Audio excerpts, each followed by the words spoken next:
Dr. Sarah Chen had spent 3 years as a hostage negotiator, but nothing prepared her for the call that came at 2 a.m. on a rain-soaked Tuesday in Somalia, where armed militants had seized the American embassy and were holding 12 diplomats, including the ambassador's daughter in the basement bunker.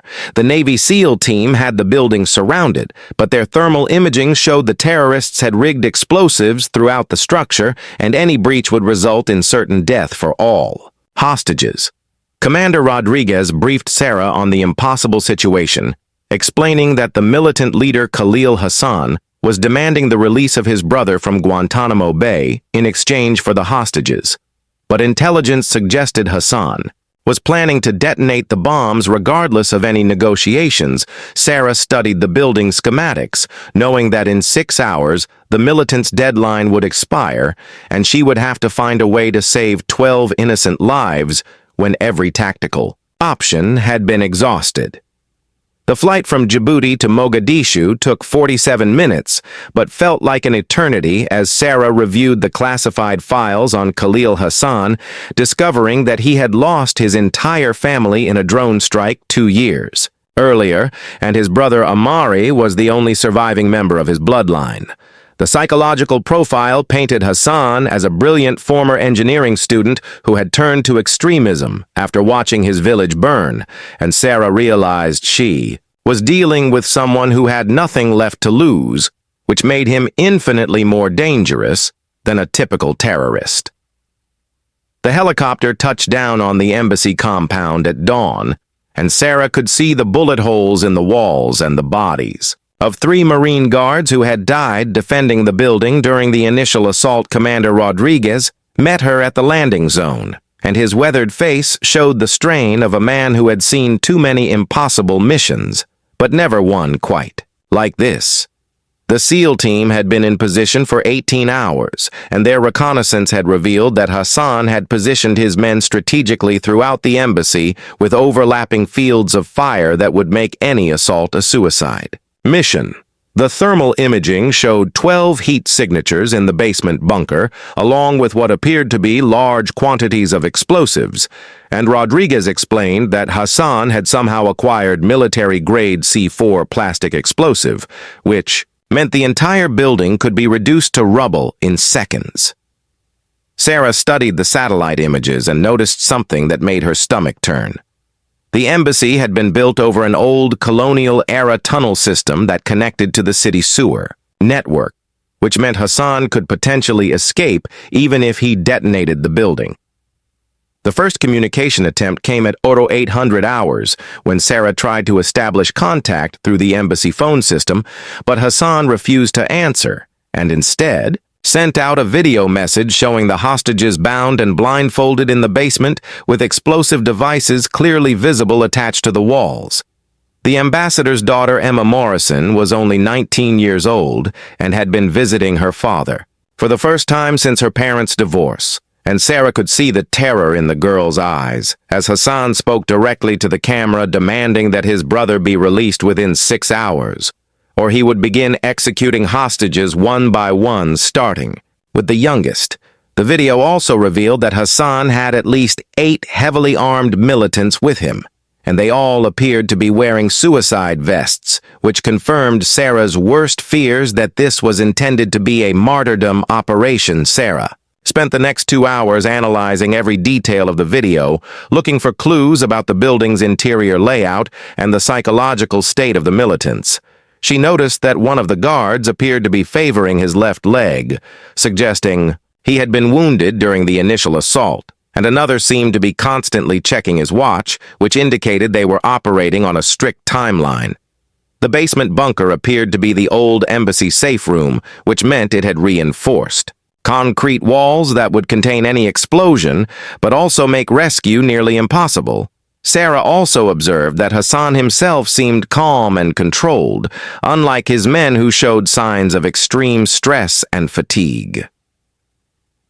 The breakthrough came when Sarah discovered that Hassan had been a civil engineering student at Mogadishu University before the war and had actually worked on the embassy renovation project 5 years earlier, which explained how he knew the building layout so intimately. This information changed everything, because it meant Hassan had planned this operation for years and knew every entrance, exit, and structural weakness in the building.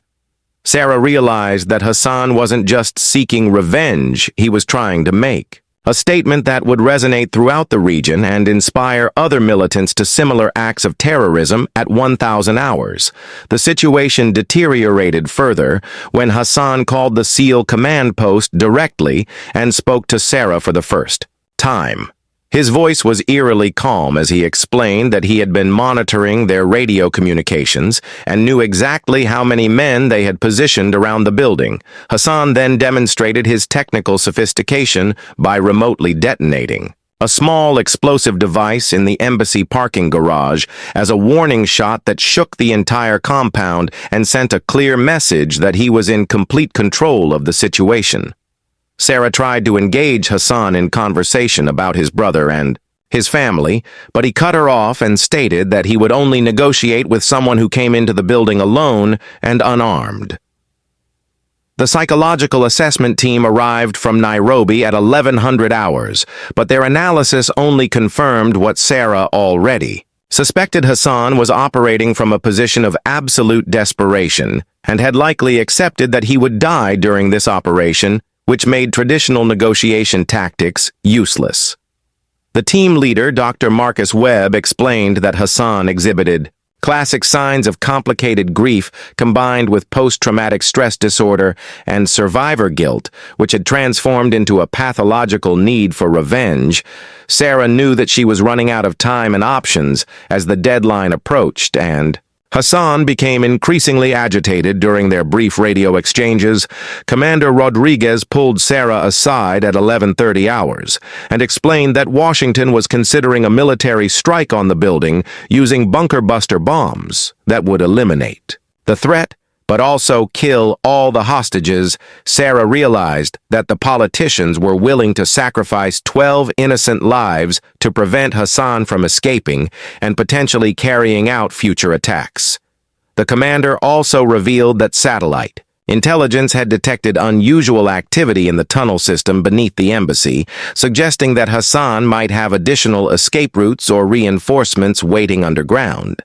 Sarah studied the tunnel maps and realized that Hassan could potentially move the hostages through the underground network, making rescue even more complicated. As the noon deadline approached, Sarah made the decision that would define the rest of her career. She requested permission to enter the embassy alone. Despite the obvious danger and the near certainty that Hassan would kill her the moment she stepped inside. The SEAL team commander initially refused, but Sarah argued that it was the only way to buy time and potentially save the hostages' lives. She spent her final hour writing letters to her family and reviewing everything she knew about Hassan and his psychological profile, knowing that she would need to find some way to connect with him on a human level if she had any hope of preventing a massacre that would shock the world.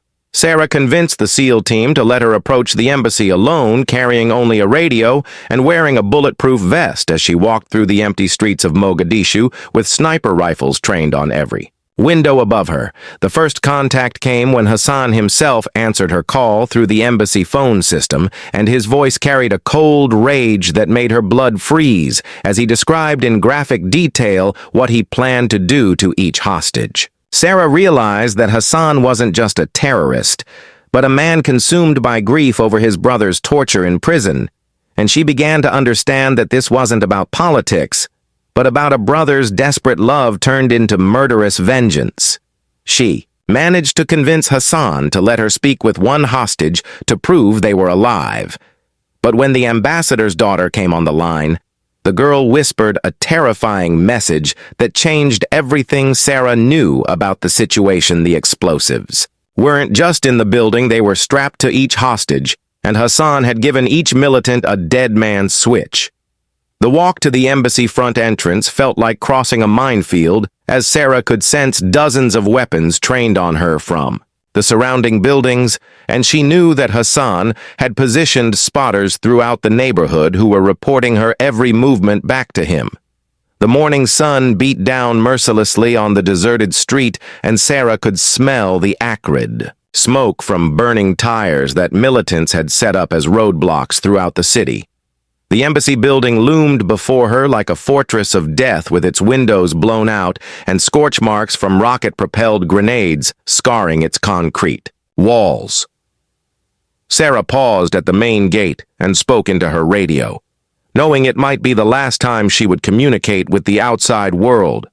Hassan's voice crackled through the embassy intercom system as Sarah approached the front steps, and she could hear the madness lurking beneath his controlled tone when he told her to stop exactly 10 feet from the entrance and raise her hands above her head. Sarah complied and felt completely exposed as she stood in the open courtyard, knowing that multiple weapons were aimed at her from the darkened windows above. The psychological training had taught her to look for signs of mental deterioration in hostage takers. But Hassan sounded lucid and calculating, which made him far more dangerous than an unhinged terrorist operating on pure emotion. Sarah could hear muffled voices in the background and what sounded like someone crying, which she hoped meant the hostages were still alive. The front door of the embassy opened slowly, and Sarah saw her first glimpse of the militants who had seized the building. The man who emerged was young, perhaps 25 years old, with wild eyes and hands that shook. As he gripped an AK-47 assault rifle, Sarah immediately recognized the signs of amphetamine use in his dilated pupils and erratic movements, and she realized that Hassan was keeping his men chemically enhanced to maintain their alertness and aggression. The young militant gestured for Sarah to move closer, and she could see that he was wearing a suicide vest packed with what appeared to be ball bearings and nails designed to maximize casualties in an explosion. Sarah kept her movements slow and deliberate, knowing that any sudden motion could trigger a nervous reaction from the drug-addled guard. Hassan's voice came through a megaphone from somewhere inside the building as he instructed Sarah to remove her bulletproof vest and throw it aside. Along with her radio and any other equipment she might be carrying, Sarah hesitated for a moment, knowing that removing the vest would leave her completely vulnerable, but she also understood that Hassan needed to feel in control of the situation, and any resistance at this point would likely result in immediate execution.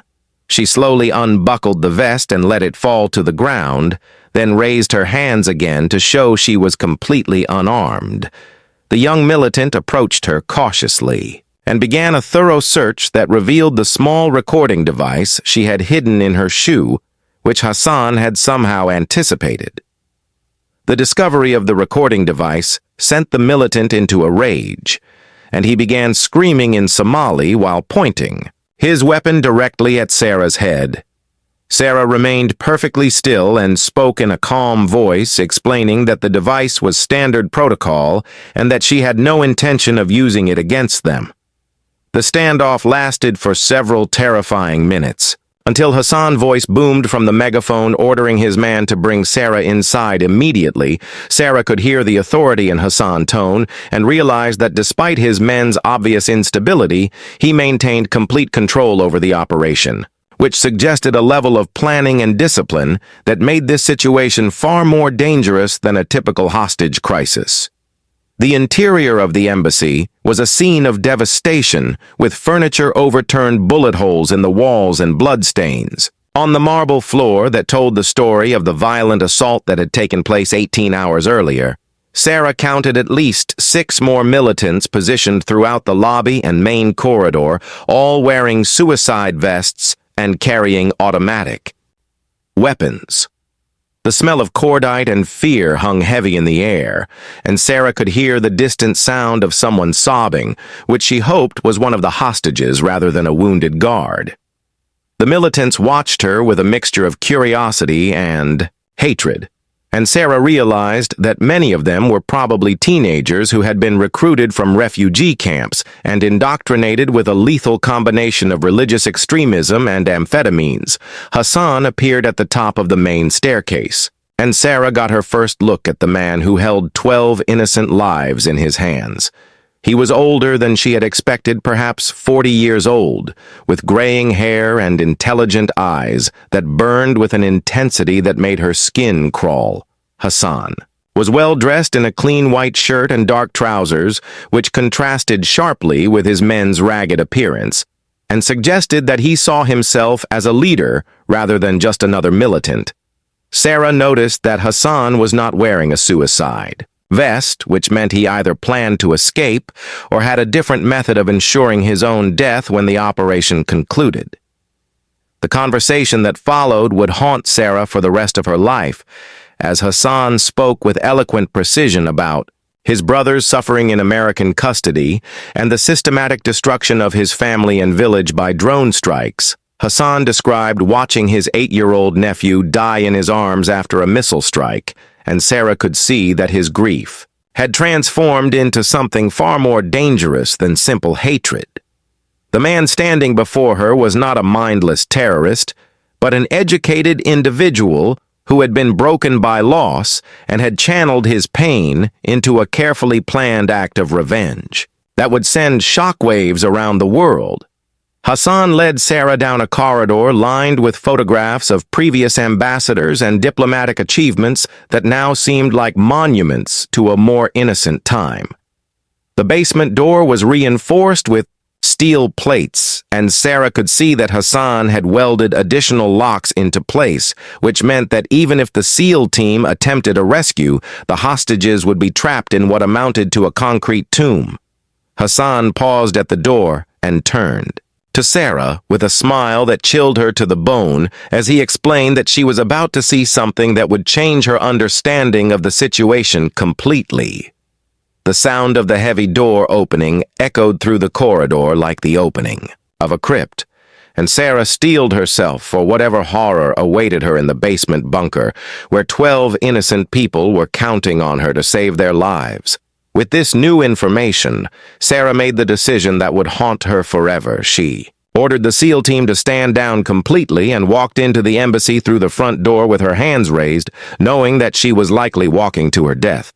Hassan met her in the lobby surrounded by 6 heavily armed men, and Sarah could see the madness in his eyes as he explained that he had been planning this moment for 2 years ever since his brother died in American custody. Sarah spent the next 4 hours in psychological warfare, with Hassan using every technique she had learned to slowly break down his resolve while secretly studying the bomb configurations and the militants' positions. She discovered that Hassan had been feeding his men a steady stream of amphetamines to keep them alert, but the drugs were making them increasingly paranoid and unstable, and she realized she could use their deteriorating mental state against them. But when Hassan suddenly grabbed the ambassador's daughter and held a knife to her throat, Sarah knew that her careful psychological manipulation had backfired, and now she had only minutes before he would start killing hostages one by one. The basement bunker was a nightmare of human suffering that would be burned into Sarah's memory forever as she descended the concrete steps and saw 12 terrified faces staring back at her from the shadows. Each hostage was bound to a chair with plastic zip ties and had explosive devices strapped to their chests connected by a complex network of wires that ran along the walls like the veins of some monstrous creature. Sarah immediately recognized the sophisticated nature of the bomb system and realized that Hassan's engineering background had allowed him to create a device that would detonate simultaneously on all hostages if any single wire was cut or if the dead man's switches were released. The ambassador's daughter, Emma Morrison, looked directly at Sarah with eyes that held both hope and terror, and Sarah could see that the girl had been crying for hours, leaving streaks through the dust and grime on her face. Hassan positioned himself at a control panel he had constructed in the corner of the bunker, and Sarah could see multiple monitors showing feeds from security cameras throughout the embassy compound, which meant he was watching the SEAL team's every movement in real time.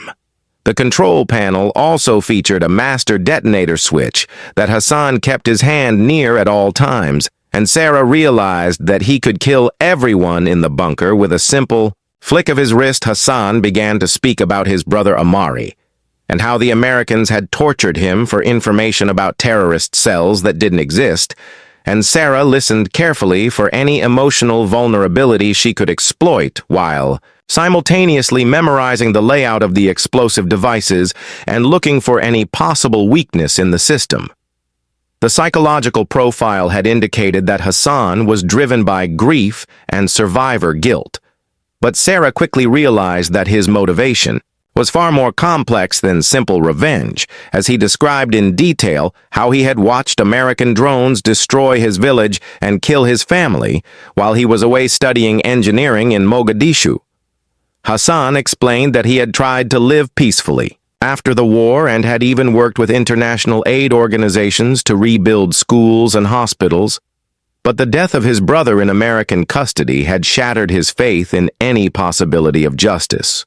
Through peaceful means, Sarah began to understand that Hassan saw himself as a righteous warrior fighting against an overwhelming enemy, and that his willingness to die was not born of desperation, but of absolute conviction in the righteousness of his cause.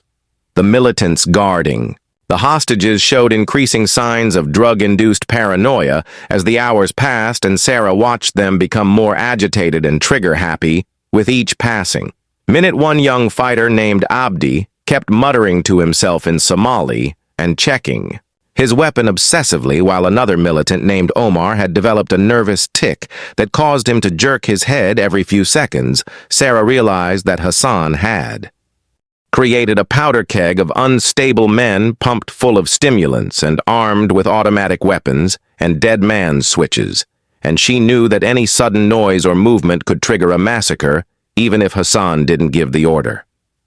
The hostages seemed to sense the growing tension, and several of them had begun to pray quietly, while others stared at the ceiling in what appeared to be catatonic shock. Sarah began to implement a carefully planned psychological strategy designed to create doubt in Hassan's mind about the effectiveness of his plan, while simultaneously building rapport with him through shared experiences of loss and trauma. She spoke about her own brother who had died in Afghanistan, and how she had struggled with anger and thoughts of revenge, and Hassan seemed genuinely surprised that an American negotiator would admit to such feelings. Sarah could see that her honesty was creating small cracks in Hassan's psychological armor, but she also knew that she was walking a dangerous line between building trust and appearing to manipulate him, which could trigger a violent reaction if he suspected deception. The breakthrough came when Sarah noticed that Hassan had a photograph of his brother Amari tucked into the corner of his control panel, and she asked him to tell her about his brother's dreams and aspirations before the war. Hassan's face softened for the first time as he described how Amari had wanted to become a doctor and help people in their village, and how he had been studying medicine through correspondence courses, even while imprisoned at Guantanamo Bay. Sarah could see genuine love and pain in Hassan's eyes as he spoke about his brother, and she realized that beneath all the hatred and violence was a man who had simply loved his family too much to let their deaths go unavenged. The emotional connection seemed to calm Hassan slightly, but Sarah also noticed that his hand never moved far from the detonator switch. The situation began to deteriorate rapidly when one of the militants, Abdi, started hallucinating from the amphetamines and began claiming that he could hear American soldiers in the walls trying to tunnel into the bunker. Hassan tried to calm his man, but Abdi became increasingly agitated and started pointing his weapon at the hostages while screaming about invisible enemies. Sarah realized that the drugs were causing a complete psychological breakdown and that Abdi was becoming a threat not just to the hostages, but to Hassan's carefully planned operation. Hassan seemed to recognize the danger as well, and Sarah watched him calculate whether he needed to eliminate his own man to maintain control of the situation. The crisis reached its peak when Abdi suddenly grabbed Emma Morrison and pressed his gun to her head while demanding that Hassan detonate the bombs immediately because he was convinced that American forces were about to breach the bunker. Hassan tried to reason with his man, but Abdi was beyond rational thought, and Sarah could see that the situation was spiraling completely out of control. The other militants were becoming agitated by Abdi's behavior, and Sarah realized that the entire group dynamic was on the verge of collapse, which could result In a chaotic bloodbath that would kill everyone in the bunker, Hassan looked directly at Sarah with an expression that seemed to ask for help, and she realized that he was losing control of his own operation and was as trapped by the situation as the hostages themselves. Sarah made a split-second decision that would determine whether anyone survived the next few minutes as she slowly moved toward Abdi, while speaking in a calm, soothing voice about his family and his village and his dreams. For the future, Sarah could see that Abdi was completely disconnected from reality, but she hoped that some part of his humanity might still respond to compassion and understanding. Hassan watched her approach his man with a mixture of admiration and terror, and Sarah realized that she was not just negotiating for the lives of the hostages, but for Hassan's soul, as well as he struggled between his desire for revenge and his recognition that the situation had become something far more monstrous than he had intended in a moment of desperate inspiration. Sarah told Hassan that she had been lying about her identity and revealed that she was actually the sister of a CIA operative who had been killed in the raid that captured Hassan's brother 3 years earlier.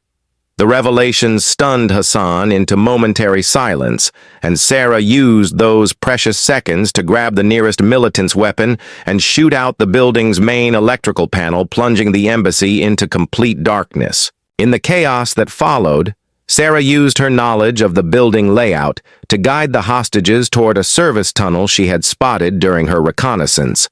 While the militants fired blindly in the darkness, Hassan pursued them through the tunnel system. And Sarah realized she would have to make the ultimate sacrifice to save the others. She stayed behind to collapse the tunnel entrance, knowing it would trap her with Hassan and his remaining men while the hostages escaped to safety. The SEAL team found her body 3 days later, along with Hassan and his militants in the collapsed tunnel. But all 12 hostages had survived, and Sarah Chen became the first civilian to receive the Navy Cross posthumously for her extraordinary courage in the face of impossible odds.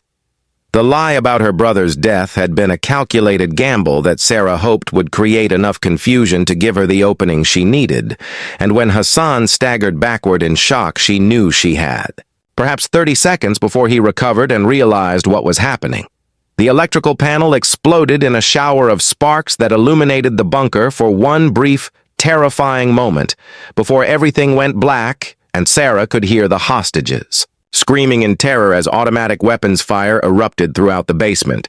The emergency lighting system had been disabled by the explosion, which meant the bunker was now in complete darkness, except for the occasional muzzle flash from the militants' weapons as they fired randomly at shadows and imagined threats. Sarah had memorized the locations of each hostage during her hours in the bunker, and she began moving through the darkness, calling out instructions in a voice that she hoped sounded calmer than she felt. The service tunnel entrance was hidden behind a false wall that Sarah had noticed during her initial survey of the bunker, and she knew it connected to the old colonial sewer system that ran beneath the embassy compound. Sarah began cutting the zip ties that bound the hostages using a piece of broken glass she had picked up from the shattered electrical panel, and she could feel warm blood running down her hands as the sharp edges cut into her palms. The first hostage she freed was Ambassador Morrison, who immediately began helping her cut the bonds of the others, while Sarah tried to locate the tunnel entrance in the pitch-black basement. The sound of Hassan's voice echoed through the darkness as he screamed orders to his men in Somali and Arabic, and Sarah could hear the panic in his tone as he realized that his carefully planned operation was disintegrating into chaos. Emma Morrison was in shock and could barely walk, so Sarah and her father had to carry the girl between them as they made their way toward the tunnel entrance, while the militants continued to fire wildly in all directions. The explosive devices strapped to the hostages had been designed to detonate if the wires were cut, but Sarah had noticed that the system relied on a central control unit that had been damaged when she shot out the electrical panel, and she prayed that the bombs were now inactive as they moved through the darkness. The tunnel entrance was concealed behind a heavy steel plate that took 3 men to move, and Sarah could hear Hassan getting closer as he followed the sound of their movement through the basement corridors. The tunnel system was a nightmare of narrow passages filled with decades of accumulated debris and standing water that came up to their knees as they waded through the darkness. Sarah had studied the tunnel maps during her briefing and knew that the main passage led to an exit point approximately 200 meters from the embassy building, but she also knew that Hassan was familiar with the tunnel system and would likely try to cut them off before they could reach safety. The hostages were exhausted and terrified, and several of them were injured from their ordeal in the bunker. But Sarah kept them moving forward by reminding them that their families were waiting for them and that they were only minutes away from freedom.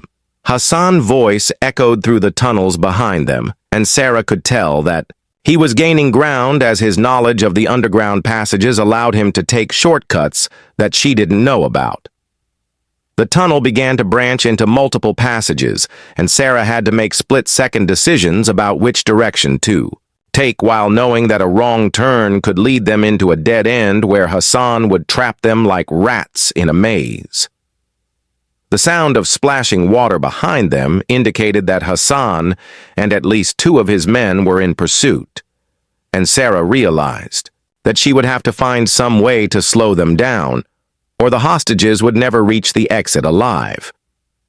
The decision to sacrifice herself came to Sarah in a moment of absolute clarity as she realized that the tunnel system offered her one chance. To save the hostages' lives at the cost of her own, there was a section of the tunnel, approximately 50 meters from the exit, where the ceiling was supported by old wooden beams that had been weakened by decades of water damage, and Sarah knew that if she could bring down that section of the tunnel, it would create an impermeable barrier between Hassan and the escaping hostages, Sarah told Ambassador Morrison.